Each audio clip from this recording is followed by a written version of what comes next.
A car brand that most people in Britain had never heard of just beat Ford. It beat Nissan. It beat Kia.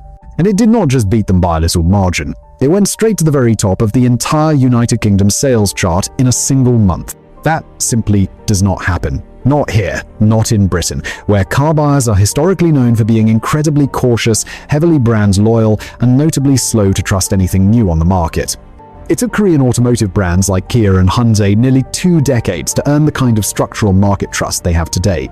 Japanese automotive titans like Toyota and Honda spent years meticulously building their reputations for reliability and engineering excellence. The barrier to entry in the European automotive sector is notoriously high, protected by stringent regulations and deep-rooted consumer habits.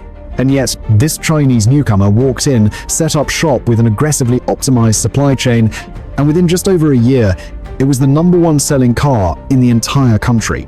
The structural foundations of the legacy auto industry are trembling under this unprecedented shift. The vehicle driving this disruption is called the Jaecoo J7, and the corporate entity behind it is something most British citizens had never even seen on a dealership forecourt before January 2025. But the data speaks for itself. In March 2026, more than 10,000 of these vehicles were registered and sold in a single month. That made it the single most registered car in Britain for that entire period. The Ford Puma, a historically dominant vehicle, came second. The Nissan Qashqai, a vehicle that defined the midsize SUV category, was pushed to third. So what on earth just happened in the automotive sector? And more importantly, why does this data matter so much more than just one car topping one monthly sales chart? Because fundamentally, this is not really a story about a single piece of hardware. It is a story about a massive geopolitical and industrial shift that has been quietly building momentum for years through advanced manufacturing and aggressive technological integration. It just became mathematically impossible to ignore. Stick with me, because your understanding of the market is about to change. Let us start by analyzing the foundation, because there is a high statistical probability you are still wondering who engineers this machine. Jaecoo is a subsidiary owned by a massive conglomerate called Chery. If that corporate entity does not register in your awareness, that is completely logical. Chery has spent the majority of its existence dominating domestic sales within China and exporting to emerging markets that rarely make headlines in Western automotive journals. But the scale of their operation is staggering, operating with a level of efficiency that rivals tech giants. Here is the critical data point about Chery that contextualizes this entire disruption. This company has been China's largest automotive exporter for 22 consecutive years. 22 years of optimizing global logistics. This is not a Silicon Valley startup burning through venture capital. This is not a boutique operation hoping for market traction. This is one of the most formidable manufacturing powerhouses on the planet. It has been quietly evolving into a global industrial giant, while much of the Western automotive establishment was looking the other way. Chery executed a highly coordinated market penetration strategy by launching 2 distinct brands in the UK simultaneously, Omoda and Jaecoo.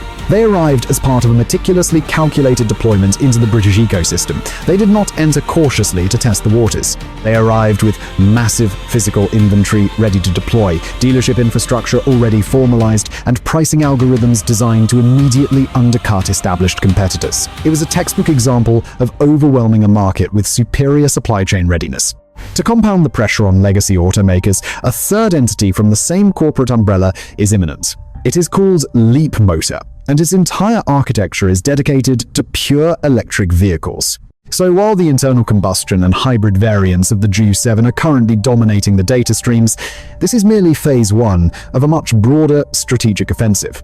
The conglomerate is not just dipping its toe in the water, it is fundamentally altering the current. And consumers are rapidly adapting to these new technological paradigms. Which brings our analysis directly to the Jaecoo J7 hardware and the psychological economics of its success. Pull up next to this vehicle at a junction, and based purely on its aesthetic geometry, you would estimate its value at around £40,000. It is engineered to look premium. Positioned in the hyper-competitive mid-size SUV segment, it battles against heavyweights like the Volkswagen Tiguan and Hyundai Tucson. Yet, the Jaecoo J7 is priced with aggressive precision, starting at roughly £29,000. It completely disrupts the established price-to-value ratio. The cognitive dissonance for consumers begins when they interact with the vehicle. It simply does not register as a £29,000 machine. The front fascia features an imposing, mathematically precise grille matrix. The chassis rolls on 19-inch aerodynamic alloy wheels, and the door handles sit flush with the bodywork, deploying automatically via proximity sensors, a mechanical feature typically reserved for elite luxury platforms. They even engineered a concealed rear wiper module integrated into the upper spoiler to maintain aerodynamic purity. Transitioning to the interior architecture, the cabin is dominated by a central computing interface, a massive 14.5-inch high-definition touchscreen. This is paired with a fully digital instrument cluster and a heads-up display that projects telemetry directly into the driver's line of sight. The hardware suite includes a full-length panoramic glass roof, thermodynamically ventilated front seats to regulate temperature, and a thermal-managed wireless charging pad equipped with its own active cooling fan to prevent smartphone processors from thermal throttling. You also find a 360-degree spatial awareness camera system and an 8-speaker acoustic array engineered by Sony. All of this silicon and hardware comes completely standard. To put this industrial efficiency into perspective, specifying just a panoramic roof on a premium German competitor will extract over £1,300 from your wallet. On the J7, the supply chain absorbs that cost. This radical democratization of luxury features has led digital communities to affectionately dub the vehicle the Temu Range Rover. But what exactly is generating the kinetic energy under the hood? The J7 platform utilizes two highly divergent powertrain architectures. The baseline configuration is an internal combustion engine, a 1.6-liter 4-cylinder turbocharged unit outputting 147 horsepower. This thermal engine is mated to a 7-speed dual-clutch transmission, directing torque to either the front wheels or an all-wheel drive system. It is a mathematically conventional setup, engineered primarily for baseline urban mobility and acceptable mechanical smoothness. However, the secondary powertrain is the true technological disruptor, a sophisticated plug-in hybrid system. This architecture pairs a highly efficient 1.5-liter thermal engine with a high-density lithium battery pack and a permanent magnet synchronous electric motor. The combined system output reaches 204 horsepower, managed by a continuously variable transmission. This hybrid nexus represents a significant leap in computational energy management, dynamically shifting between chemical and electrical power sources to optimize efficiency. The critical metric for this hybrid system is its electric-only operational range, 56 miles on electrochemical power alone. Statistically, that covers the daily commuting radius for the vast majority of the population. From a thermodynamic and economic standpoint, a user could execute school runs and urban logistics for days without initiating the combustion cycle. By utilizing off-peak electrical grid charging overnight, the operational cost per mile collapses to a fraction of traditional hydrocarbon fuels, radically altering household energy economics. In empirical testing environments, the plug-in hybrid variant achieved a 0 to 60 miles per hour acceleration vector in just over 8 seconds, slightly outperforming the manufacturer's official parameters. More importantly, real-world thermodynamic efficiency registered at approximately 50 miles per gallon during mixed-cycle driving. For a vehicle with this mass and aerodynamic profile, that is a highly optimized energy expenditure rate. It proves that the software governing the interplay between the battery and the combustion engine is heavily refined.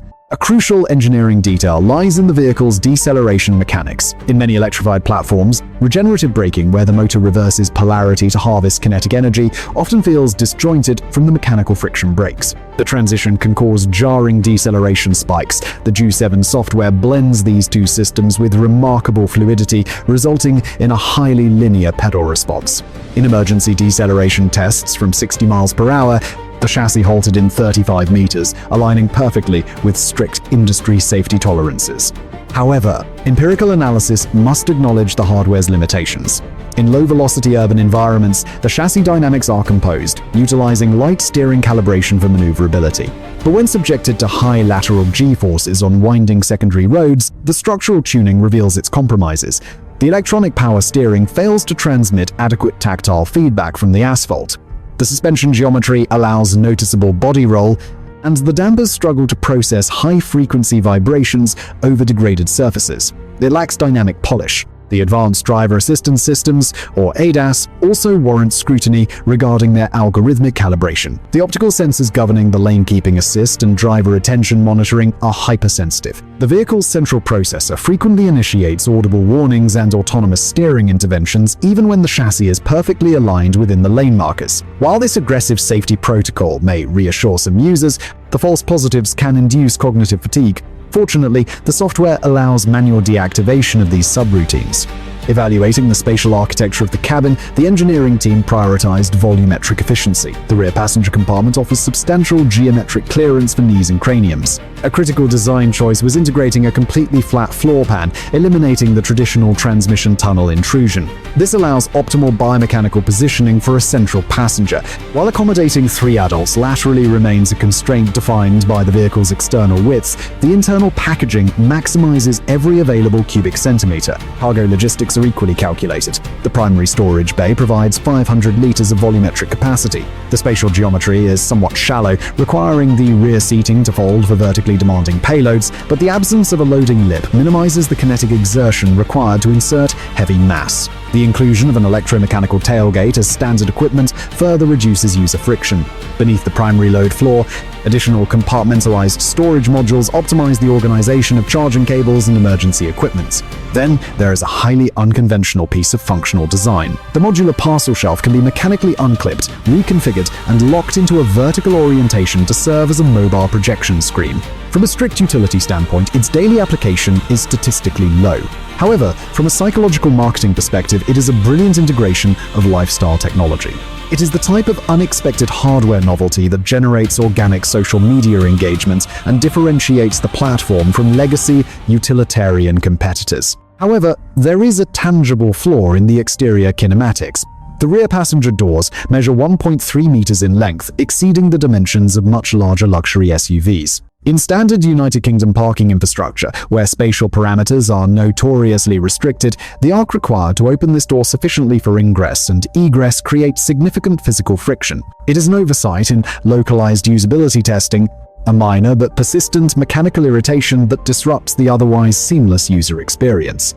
Inside the cockpit, the material science is highly strategic. High tactility, soft-touch polymers are deployed precisely where human interaction is most frequent. Lower-tier, rigid plastics are relegated to peripheral zones, a cost-saving algorithm utilized by virtually all manufacturers. The user interface relies almost entirely on the central touchscreen, centralizing climate and media controls into digital submenus. While this reduces manufacturing complexity by eliminating physical switches, it requires a higher cognitive load from the operator during motion. What makes the success of the Jaecoo a fundamental industry anomaly is how it shattered the traditional trust paradigm. When Japanese and Korean conglomerates entered this market, they followed a slow, multi-decade curve, offering cheap, low-tier products and gradually iterating toward quality. Chinese automotive entities have bypassed this evolutionary phase entirely.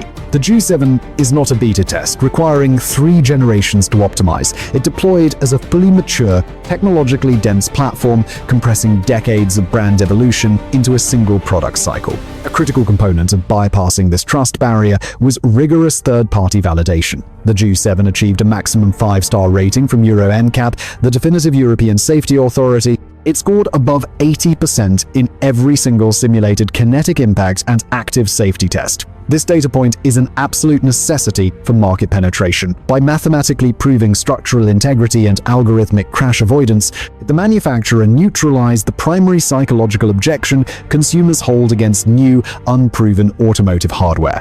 Perhaps the most lethal weapon in their strategy was supply chain dominance. Following the global semiconductor shortages, legacy automakers subjected customers to excruciating lead times, sometimes exceeding 12 months for a vehicle. Jaecoo entered the ecosystem with localized physical inventory. You could execute a transaction and take delivery within days. In a consumer environment fatigued by supply chain friction, the simple logistical capability of immediate fulfillment became a massive competitive advantage, converting mild interest into immediate sales. This logistical superiority was paired with aggressive financial engineering. Lease algorithms priced the J7 at roughly £250 per month, severely undercutting the median market rate. A comparable plug-in hybrid from a legacy European manufacturer demands double that financial commitment.